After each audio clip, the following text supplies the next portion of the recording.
Welcome to another episode of the Protein Bros podcast. I am your host, Jeff Wasserman. Is with me as always is Kyle Combs. Hola. Kyle ¿Cómo está? is leaving this Thursday to go on a massive fishing trip. Maybe I'll wear a shirt like you. You got an extra pink, toucan shirt like you're wearing?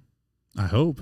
I mean, that would be perfect on a boat. You know what I'm saying? Luckily, I can wash and dry this and have it ready for you. I'd have to unbutton it to my belly button so I could get the air in there. You know what I'm saying? Let the beef hang out. Yeah. I'm a big fan. I'm doing it now. You got to let the chest meat hang out, you know? Get it. Wow. Get it. Yeah. Okay. So the real reason I'm wearing this vacation shirt is one, because it's baller, and two, because we are talking about eating out and eating when you're on vacation today. Real quick, though, just to go back to your ensemble, the thing that would really set it off is a gold chain. If you had a gold chain and you were a little bit more sweaty, that would really make that ensemble a lot better. Well, you heard it here first. Kyle will be the person who influenced me to get a gold chain. Yeah, those sweet. are pretty in right now, I believe. The Cuban links, I believe, is the trend. Is that right, Luke? What are the kids saying? Kids are doing chains. Not necklaces. Okay. All right. Chains, not necklaces. So welcome to 5 Good Questions with Jeff and Kyle, or affectionately known as 5GQ on our podcast titles. We are going to discuss today, again, eating out, eating on vacation, basically when you're off track on your routine, how to go about this, and what's the best way to handle it. First things first, we are a podcast that genuinely relies on its listeners to share the podcast. And so we'd ask you, if you are taking in the time to listen to us, that you are sharing it with your friends, with your family, etc. We are Kansas City's premier fitness podcast. Just made that up just now. You made it up last podcast, I think. Did I say premier? I thought it was number one. Number one. Now it's premier. Oh, okay. Okay. And we'd like to continue to grow this and honestly do what we can to spread our message to as many people in Kansas City as possible that value fitness, that value the fitness community, and would like to grow in it. So without further ado, let's get started. Here, I'll ask you the first one. Sure. What is your favorite place to get a quick, healthy meal? That is a tough one. The first place that comes to mind would be... You already know mine. I mean, yeah. I mean, everybody... You hate me from mine. Yeah, I mean, dude, everybody like Chipotle is clearly the most convenient spot on the go to be able to get portioned protein and carbohydrates and vegetables. It's almost undeniable at this point. And God bless Chipotle for existing, for even that being possible.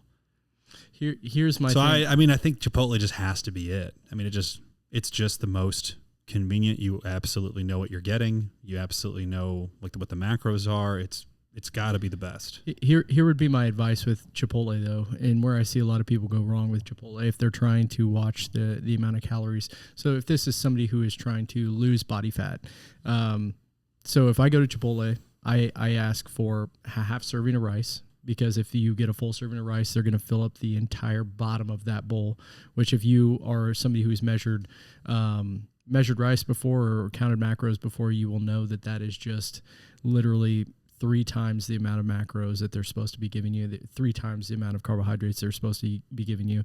So if you ask for 1 scoop instead of 2, they will basically give you a normal portion of rice. What do you think the grams of carbs is on that, Kyle, as far as that ladle? I would guess. Give you? I don't know. I would guess that I would have to look it up on my FitnessPal, but I would guess that it would probably be around 35 to 40 grams of carbohydrates. It might be more than that for 1 scoop. But when you do 2 scoops and then you do beans on top of that, you're flirting around with the possibility of eating 100 grams of carbohydrates in one meal. And not to mention our friends who get the tortilla on the side. Yeah. So I always just do 1 scoop of the rice. I say no beans, and I say, double meat. Slide it. Yeah, I mean, that's just not real. I mean, you also, this is at my FitnessPal. You're shitting me. Okay, so guys, they're trying to say that they're giving you 3.5 ounces of rice. So that's just not true, because they give you 3 ounces of meat, I believe, and there's no way on earth that you would get an equal ratio of that. So if you get 1 scoop, it's more close to probably that that portion there, and then a lot of which is 23 grams of carbs is what they're saying there. Yeah. Yeah. What a lot of people also get in trouble with is the fats at Chipotle. The chicken cheese, is thigh meat. No, not that. The cheese, guac, sour cream. People put all that stuff on there, and they have no idea that they just added 50 grams of 50 grams of fat to their meal. It's really easy to make a Chipotle bowl very, very heavy in calories. So if you don't pay attention to what you're doing. So what I would like to give our listeners here some sound advice, and that is when they're on the go, this is what I like to do, and that is you want to obviously just create one carb portion, one protein portion, and one vegetable portion. Or as much vegetables as you want. Like when I go there, I get the grilled veggies, I get lettuce, I get pico on top of the salsa. Mm-hmm. All of that stuff is it's negligible. It's maybe 100 calories when you put it on there. And that's and I think that's a great sound advice. And I'm saying that like if you're needing to go extra as far as volume goes, if you're trying to simply have more bites of food in your meal, if you're going to go extra, I think the vegetables is where you go. Yeah. I'm saying simply if you're going out to anywhere. So now we're not talking about Chipotle specifically, and understand that when you're getting a cut of meat somewhere out to eat, this is a huge deal. The protein portion can have an obnoxious amount of fat depending on what you get. So a classic one is you're going out to a nice dinner and you're getting a steak, and it's like, well, that steak could have at least 20 grams of fat in it depending on the cut of meat you go with. And so that would mean that you're now getting into like your energy portion of your meal, if you will, could either be fats or carbs in this situation. And now you're choosing to go with a low carb meal because you had to have the steak, versus if you were to get the grilled chicken breast and you make sure that it wasn't, covered in cheese or covered in some other fat source, you could have that alongside of carbs. Now you get to have the baked potato. Now you get to have the side, like the rice pilaf, if you will. Yeah. If I'm going out for like a steak dinner, typically I'm going to get just a steak and a vegetable, mm-hmm. because majority of the time, any of the sides that are the carbohydrate sides are not just going to be a carbohydrate side. It's also going to be a carbohydrate and fat side combined. Yeah. Which means your guys are going, they're going to taste great. And when you combine the two, that's when calories jump up really high. Correct. So let's get to the next question. What is your favorite local spot in Kansas City for a healthy meal? Because we like to support local here on this podcast. I've been eating a lot of I'm from Overland Park and I live in Overland Park, and so probably my two places I go to the most when I'm in a bind is Kitsch, which is a place that meal preps companies, or they're a meal prep company, and you can just go in there and buy whatever kind of based in KC though. Yep. Braden and Phil are homies that own that, and then I also will go to Protein House, which Protein House is really good too. They have bison there. The macros are really good on that. They have, a specific bison bowl that is delicious, and it's bison and sweet potatoes, and I get that too. And that's probably and those are the two places. But we also go to breakfast a lot too, and breakfast is one of those places, things where it's really easy to get a good, healthy meal as long as you have the willpower to say no to like French toast and stuff like that. If you can just say, hey, I want some toast, I want 4 eggs, that's basically what I do for breakfast whenever we go out for breakfast. Or I say also I want a side of fruit or something like that. What's yours? Dude, I live downtown, and I live near the River Market area where there's like 30 restaurants to choose from. So it's amazing, right? But my absolute favorite, if you guys have never been, the Taste of Brazil, which is located within the city market.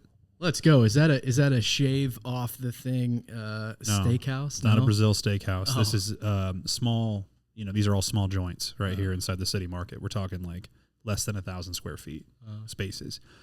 And Taste of Brazil has been around a long time. I mean, they've at least been in that space for at least 7-8 years. They made it through the pandemic. I mean, they kill it. But what you can get there so easily is they do cuts of meat, like on a stick, more or less, skewers.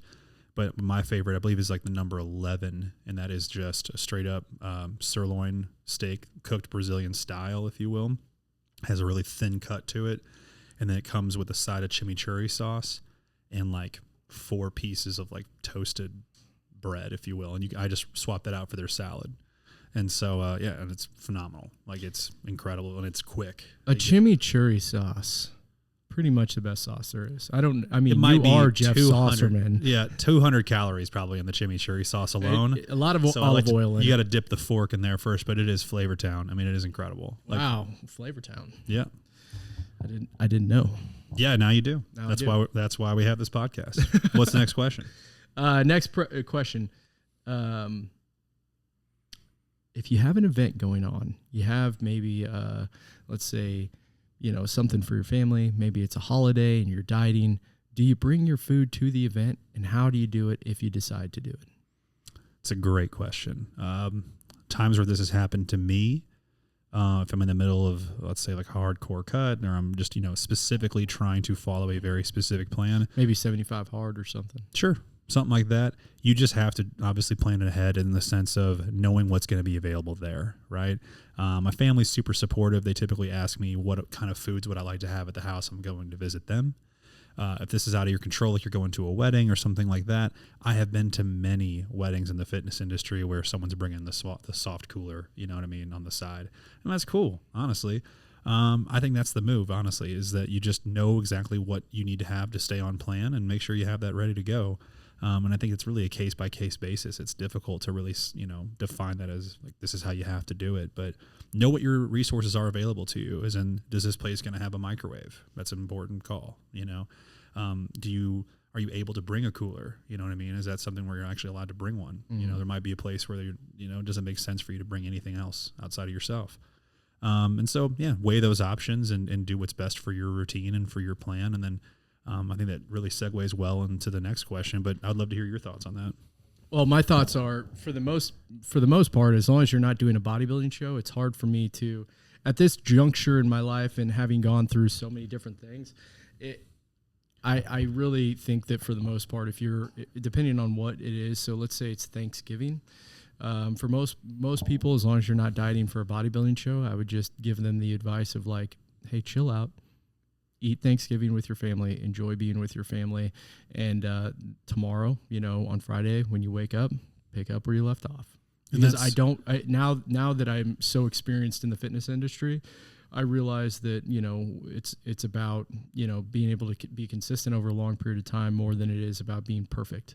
When you try and be perfect, a lot of times you can be perfect for a small amount of time, but when you stop, you start giving up things like Thanksgiving, that is a lot of times triggers for people to just fall off the wagon totally, because they're like, screw this. It's just like you're saying. I mean, that's the ultimate right answer in the sense of sustainability over everything. Yeah, and so it's a lifestyle, So if you're in a spot right now, and a lot of our listeners are younger, and so if you're in a spot right now where you're finding yourself doing a diet where it's like, I'm doing it to this point, right, where you literally have an end date on it, and you don't really have a genuine plan for after the plan, that plan's going to fail, because you are going to go back to eating the way you used to eat, which means you're going to go back to looking the way you used to look, unless you have a plan to do otherwise. And so I also see the benefit of, like we were talking about 75 hard, there is a lot of benefit of, if you are not if you don't feel like you have the mental ability or it built up in your head to be able to say no to certain things, I think there is a lot of benefit to building that mental resilience and going to something like an event and being able to say no. Sure, I'm not going to eat like shit. It's your own relationship with yourself and your own discipline, and understanding how much power do you have over that. Yeah, sometimes when you and me go different places, I know you have a problem with wanting to eat something, and I'd be like, dude, I don't give a shit. Yeah, dude, I have different triggers that will make me want to eat more, this or that. And Kyle's honestly mastered discipline more so than anybody I've ever met. He's one of the most disciplined people I've ever met. So his ability to just turn it on and be like, nope, I'm good, is crazy compared to, like, he can say no to the most incredible things. To me, as somebody who really loves food and identifies with being a foodie, that's like, I have to try that. That's what they're known for here, whatever. You know what I mean? You're like, no, I'll just get the grilled chicken and rice. Jeff one time tried to tempt me with Taco Bell. This is like 12 years ago. Yeah, for real. At the South store, at the Supplement Superstores that's on the south side of town in Springfield, Missouri. He brought me. What'd you bring me? It was legitimately Misery Loves Company, I was like, I don't know, 23, something like that. Like this is legitimately before the new South store opened. So this is before 2012. Yep. Off Republic Road. Yep. And I brought back some Taco Bell, and it was like, I got Taco Bell. And so if Kyle eats Taco Bell with me, then I feel less shitty about it. Yeah. And Kyle's like, nah, man, I'm good. And like, just to be clear, Kyle had been working at S2 for a little, like a much shorter period of time at the time. And him and I were not super close. He was, Jeff was like mind blown by this. I was like, I don't want to eat Taco I was Bell. like, dude, I just brought you 2 tacos. Like what? I mean, these are like probably 200 calories a piece. They're probably not crazy high. And it's meat and a tortilla. Like what more do you need, dude? And he's just like, no, I'm good. I just don't want those. And I was like, man, I brought my food. I was like, you bitch. Like I need you to eat this taco or else I'm going to feel terrible about myself.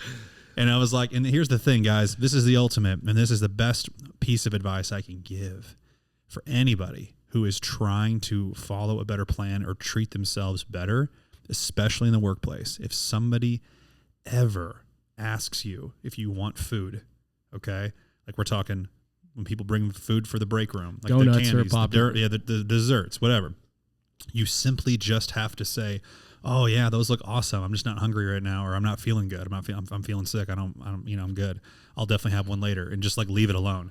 The worst thing you can say to somebody who is offering you something shitty is that you're on a diet. And why is that, Kyle? I don't know. Explain it to me. I would say that. I would be like, dude, I'm watching what I'm eating, because you're making that person feel bad, which I don't really care about making people feel bad. That's it. But the thing is that Kyle is so much further along in his fitness journey than others. And so what that means is that Kyle looks the part. There's a lot of people that don't feel like they look the part yet. They don't feel like they look like a fitness person. They may not identify themselves as a fitness person, but they're truly trying to make better decisions. And so it's always the variable that's the most difficult for somebody getting started. And so when you have to tell somebody, hey, I'm on a diet right now, it immediately gets followed with 6 people jumping in and be like, oh, you look great. Come on, you're allowed to cheat. Just, like just have one. Like it's not a big deal, whatever. And like, they're just going to go in on you on trying to get you to jump into the same wagon they are. It's called classic crabs in the bucket scenario, right? Yeah. And if you guys are familiar with crabs in the bucket, it's every single time a crab tries to get out of the bucket, other crabs pull that crab down because they don't want them to get out. Yeah, I do think, though, setting expectations as to like, hey, if you guys are going to have shitty food in the office, that's not for me. I don't think that's a bad boundary to set. I don't disagree, and I think that's a really strong thing to do, but I think that it's very easy for us as business owners now to have that attitude versus somebody maybe who's new within a work culture and is trying to belong, is trying to fit in, and is trying to find a place, and find their place in that workspace. And it's tough to alienate themselves that early on, you know what I mean? And that's very common, and so... For sure. A great example, dude, my girlfriend, Hannah, she became an esthetician at a place called, ACS, Advanced Cosmetic Surgery. And so the other day they were like, hey, we're all going to go get Andy's. And we have James Funky Jack. Yeah, James Brownie Funky Jackhammer. Come on, dog. So she's got Andy's on her mind, and they're like, and the doctor's like, I'm going to pay for it. All of you guys, all you girls get whatever you want from Andy's. And what Hannah say? What do you think Hannah said? I don't know. I mean, depending on where I have a hard time like eating something like that, if it's a random Tuesday night, I would probably be like, nah, I don't want that. Not on a Tuesday night for no reason. Well, weird enough, we're not talking about what you would do in this situation, Kyle, because we know that you're superhuman and you can't relate to any of these people. Well, I'm saying, did Hannah say that too? What do you think Hannah said? That was my actual question. I'm saying she probably said something like that, I'm guessing. She said, I got a vacation coming up in a few weeks where I have to be in a bikini on a beach, and I'd like to look good for that, so I'm going to say no to the Sandy's frozen custard. Yeah, she should have left out the first part. And every single girl was just like, oh, come on, look at you. You look great. You know, you need to have this ice cream. And then Hannah legitimately did stand her ground and was like, hey guys, can you guys just be supportive friends and recognize that I'm trying to make a healthy choice here? And it was actually very difficult to say no to Andy's because I love Andy's. Yeah. And I'm trying to look good for this vacation, and it's something that would make me feel good about me and it would align with my goals better. Can't you guys just be supportive? And her friend there hilariously was doubled down. It was like, nope, fucking if I'm going down, you're going down with me. Yeah. And that's how that went down. And so what I'm trying to say is, guys, this is a real valuable piece of advice. You'll never have to get into those awkward conversations if you simply just say, hey, I'm not hungry right now, but that sounds great. Please save me one. I'll come back to it. I think I It just disagree shuts with it up. you. This It shuts it up. It shuts it up real fast. well, it shuts it up one time and until the next time. But if you how many times did you try and bring me tacos after if you're that? looking for the least amount of friction and conflict, this is what you do, which is what most people do, Kyle. But if you are, again, a skilled person at being able to have difficult conversations, you can absolutely set this boundary, and you're probably not listening to this podcast looking for advice on this. Yeah, possibly. I don't know. Like I said, I think it could be something that would be beneficial for everybody if they have a boundary that they want to set, But, you also get into the fact where it's like you say, hey, I'm not going to do that. And then you do it, right? Later. Oh, there and you then go. Your coworkers are like, whoa, hey, you fat ass. I thought you didn't eat that. Oh, I guess you're not going to be on that diet after all, huh? Yeah. I don't know. Like I said, it's just one of those things where I think it's good to put, boundaries up in a workplace like that. For me, I've always been like, if it's a Saturday night and we're doing something, or if it's our work meeting that we have every month, yeah, I'll eat whatever, but as well as I do, when you try and get me to go like on a Tuesday night, it's like, nah, dude, like on a Wednesday night, this guy likes a long J on the drive home from St. Louis. That's true. That's true. If I'm tired and haven't eaten anything all day, I'll pretty much eat anything at that point. That is true. That's happened only recently though. Yeah. If Kyle's on a diet, it doesn't happen. Kyle brings his meals. That's also the truth. Every Wednesday we go to St. Louis for a meeting at our headquarters, and Kyle, when he's on his game and he says, hey, I'm following a program right now, he will bring his meals every single time and just microwave them there. And if he doesn't, to his credit, I'll still do it. But he'll bring kitsch. He'll bring kitsch. That's meals. true. Yeah. And also, just this is off subject, but man, a Quick Trip Long J. A Quick Trip Long J, dog? Here's a good question. No, Quick Trip or Casey's Long J? I like the Casey's. You like a Casey's down your gullet too, as long as it doesn't have the pudding in it. The thing is that they all have pudding in them now. No, sometimes they got that cream. If you bite into it, I don't like any of that shit, dude. If you I don't like custard, I don't like filled donuts. Period. Jelly, get it all out. Get it out of here. I don't want any of them. If it's like a Saturday morning and you're like, dude, I'm just gonna do a donut. No one will know. And you go into a Casey's. And you sneak. I would move right over those donuts and go straight to the breakfast pizza. You sneak a donut out of the case. You got to do it quickly. I would literally. You put it under your arm so nobody can tell what you're doing. You buy it. You go to your truck and then you bite into it, and then it's got that pudding in it. Like the worst feeling I'm talking about. I literally just get out and I just chuck it into the dumpster, and I'm so mad. I'm thinking about but that. You can't go back in at that point, because then it's like, I've already sneaked it. I can't. What if somebody sees me? That's a really far down a tunnel story that never has truly happened to you. That doesn't right? happen to me very often. But I would tell you that the breakfast pizza is for sure the move if you're going to go to Casey's in the morning. So anyways, you got to get dessert though. You got to have a donut after the breakfast pizza. That's true. You need a sweet to and then salt. And then Carla that works with you, that you tell her that you won't have Andy's, is behind you in line, and you're like, I don't know what I'm doing. I swear to God, I've never done this. Yeah, that's a classic feeling that people have felt, and that is called shame for eating like shit. So we should go back to the simple fact of this. If what you're doing is not something you can stay consistent with, for example, if you were going on a trip, if you were going on a vacation, for example, or you're going to this event that Kyle is talking about in his question, what I would warn anybody of, if you can say, hey, this is Thanksgiving, I'm going to allow myself to enjoy myself, enjoy yourself. But don't eat till you hate yourself, because you're starting a diet again tomorrow.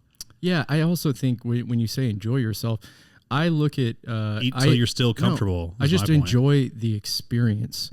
Part of the experience is food, but the experience in general is what you should be enjoying. You shouldn't be looking at food like, oh, I'm going to enjoy this food. I'm going to, making the food an emotional connection.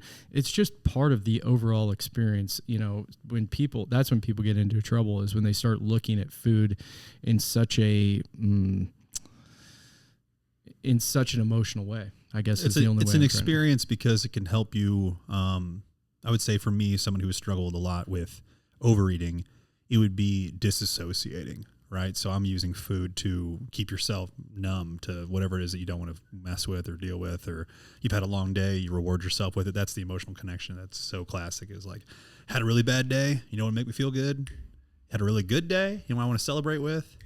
Same, and that's like, there's all kinds of arguments out there with like, addiction to food, of it being real or not real. And it's like, there's a lot of emotional connection to food specifically that people can say is addicting, but the jury's out on if, there's a genuine brain connection to that. You know a little bit about that, don't I you? mean, dude, I think that there's definitely food addictions, especially because, the habits that people get into, they get in the habit of going through drive-through every morning, or they get in the habit of, But is what we've talked sugar about specifically addicting? Like, is it actually addicting? Oh, dude. That's where we're getting into the weeds. Well, here's the thing: is when you eat sugar, you eat anything that's like high in carbohydrates, high in fat. It's satiating. So, or it's not satiating because that means that you're full, but it triggers a response because it's hyper palatable, is what they call it. It's when you taste something and it has a high amount of fat and a high amount of sugar in it, it instantly makes you feel better, and it kind of gives you that high-like feeling. Everyone's probably had something where they ate it and they almost felt euphoric after they ate it. You know what I'm saying? Sure. And what they call those foods is highly palatable foods, and so that's why people become somewhat addicted to them. It's decadence. You know what I mean? You get into something like that's so rich and delicious like that, it makes all of your bites that you were having before that typically you would enjoy, it makes them less appetizing, right? Like, people get bored with chicken and rice, and it's like, it doesn't have to be boring at all. Like, chicken tastes incredible. Rice can taste incredible. Yeah, if you rewind, hundreds of years too. Those foods didn't exist, and what was that food for us was fruit, Mm-hmm. But now when you have fruit, sometimes you're like, oh, this apple's okay, Right. This apple's, all right, but a ding dong is way better tasting. Yeah, all what's the word for that? Like packaged goods. Any packaged foods like that are going to have a lot of that palatable properties. Yeah. And that's all by design, Mhm. because they want you to come back to them over and over again. Yeah, processed foods are, for the most part, junk. Okay, so this is a good one. Now, us being genuine snack experts, snackexperts, if you will, we always are on the go.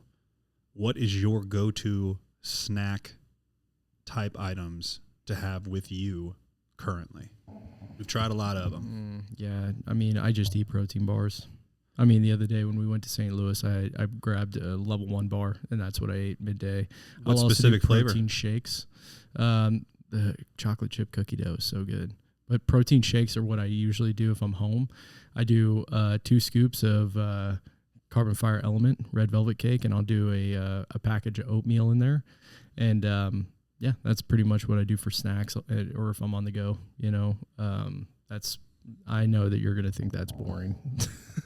No. What's your favorite snacks? No, I mean, dude, that's what you should do. I mean, like, it doesn't have to be fancy and sexy. I like beef sticks too, but like being a regular eater of beef jerky is not. I'm just not that. I'm I love beef jerky, and I love the protein sticks that, dude, I like, Fronting Farms beef jerky that they have. The bison jerky is really good. Dude, they're biltong. Biltong is really good. Incredible.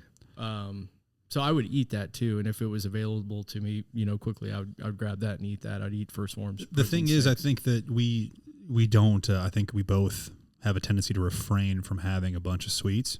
And so, the protein bars, specifically like the really, really good ones that they've been making lately, those level 1 bar, the chocolate peanut butter pretzel for me is so decadent. It gives you that sensation like you're having something that's a real treat. Yeah. But it gives you the profile of a good, solid, meal replacement or protein snack. Yeah.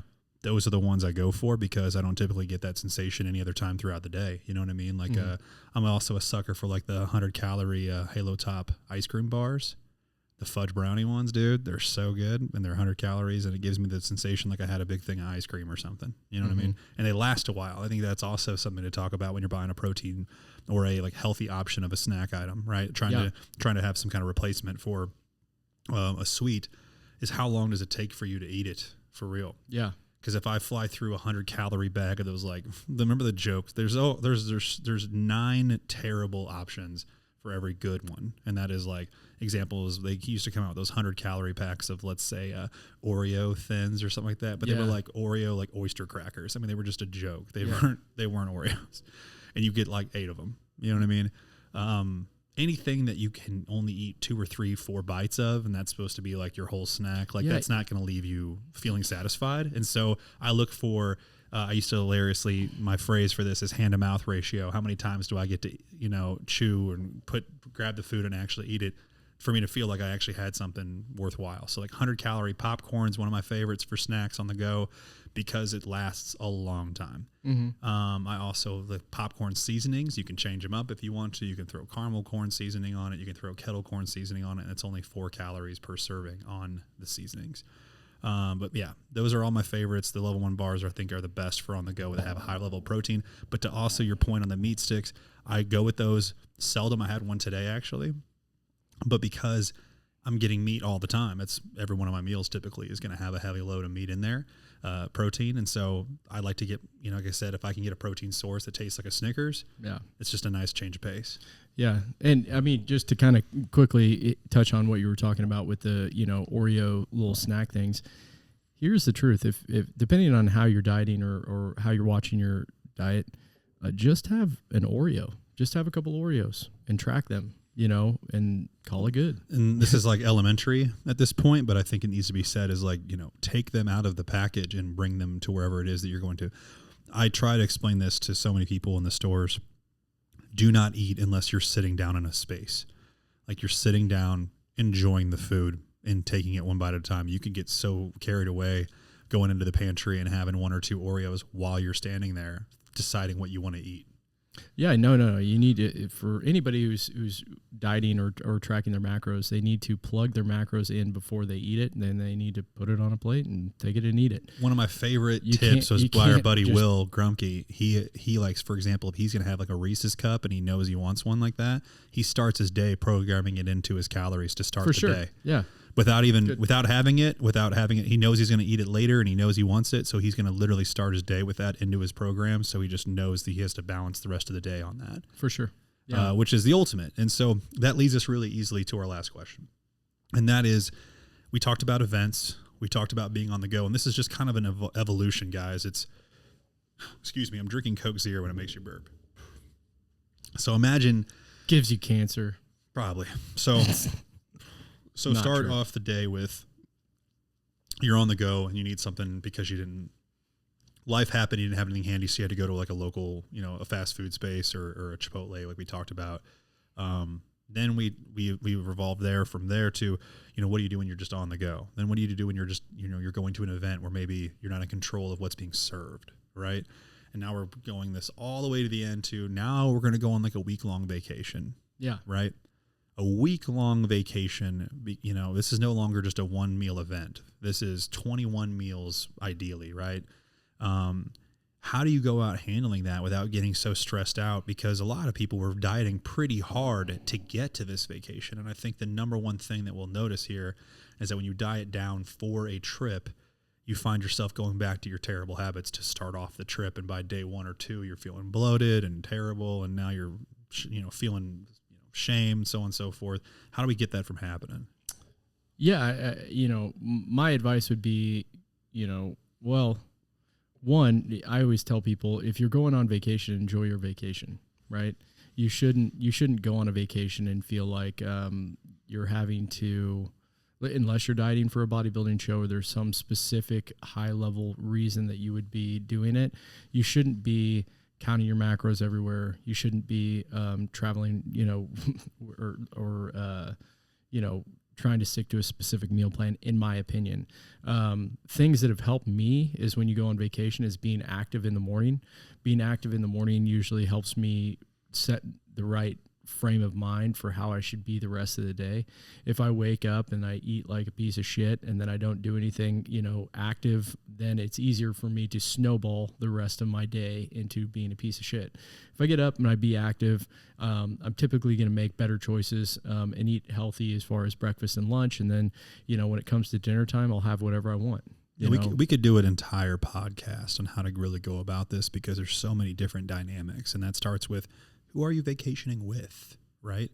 If this is a family vacation versus your significant other, then you need to make sure that the people that are on this vacation, again, know your goals, know what to expect, set your boundaries like we talked about, and make it a point to know that if you're for example, with a significant other, that they also want to be active with you, or they're going to give you, the grace to have you go do what you need to do in the morning to make yourself feel good for the rest of the day. A lot of people have a routine that they like to stick to start the day. I like to keep that routine going whenever I'm on vacation personally, and that helps me stay on track. And I typically like to make food a part of the event on vacation. So it's like we go out to dinner every night, and that's like the meal where I like have more freedom.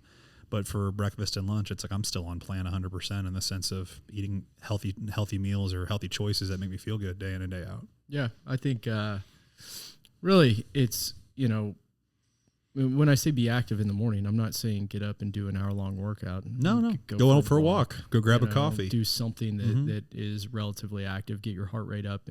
Maybe do some zone 2 type heart rate, activity. So for our listeners, what is zone 2? Zone 2 is just low intensity cardio. So you could just do, if there's bikes around, you could ride a bike. You could go on a brisk walk. You could go, if there's hills around, you could go, hike some hills.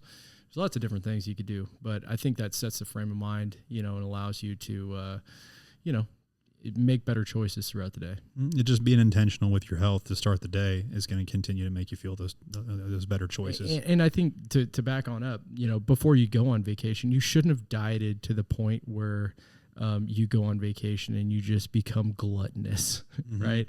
It's like if you want to like spring break circa 2009. If you want to tighten up your diet going into a vacation because you're going to have your shirt off, you're going to the beach, whatever. But it shouldn't be like you've dieted so hard that as soon as you reintroduce high glycemic index carbohydrates into your diet, you turn into a water balloon and you're just bloated out of your mind. Like then you've dieted too hard, and you should reevaluate your relationship with food. So agreed. So that's all the questions we have for today, guys. Appreciate you tuning in, and we're going to continue with these 5 good questions. And so whenever we do, we're going to ask for some engagement from you guys. So if you haven't already followed us on Instagram, go to Protein Bros Podcast on Instagram, give us a follow. We'll be posting up usually about a week in advance. We'll be giving you guys just some topics that we'd like to get some questions from you guys on. And all the questions that we'll be doing from here on out will be based on the ones that you guys send us. So appreciate you guys participating and listening. And please, again, share up the podcast if you haven't already. Thank you, guys. Peace. Have an awesome week.